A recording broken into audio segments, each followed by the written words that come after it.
అందరికీ నమస్కారం. నా పేరు రౌత నాగేశ్వరరావు.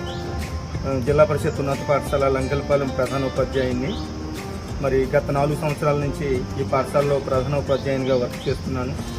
మరి మండలంలోనే హైయెస్ట్ స్ట్రెంత్ ఉన్నటువంటి పాఠశాలగా ప్రభుత్వ పాఠశాలలో గుర్తింపు పడింది జిల్లా పరిషత్ ఉన్నత పాఠశాల లంకెలపాలెం. నా పేరు లక్ష్మీరామయ్య.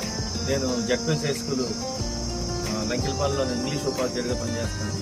నేను కే రమణ ఈ స్కూల్లో మ్యాథ్స్ సెక్షన్లో పనిచేస్తున్నాను. మేము ఇక్కడ విద్యాబుద్ధులు బాగా చెప్పించి అనుభవజ్ఞులైనటువంటి టీచర్ల ద్వారా విద్యాబోధన జరిపిస్తూ మంచి ఉన్నత స్థితికి విద్యార్థులను తీసుకురాగలుగుతున్నాం. మరి 10వ తరగతి రిజల్ట్స్లో మంచి పెర్ఫార్మెన్స్ చూపించగలుగుతున్నాం. మరి 500 మంది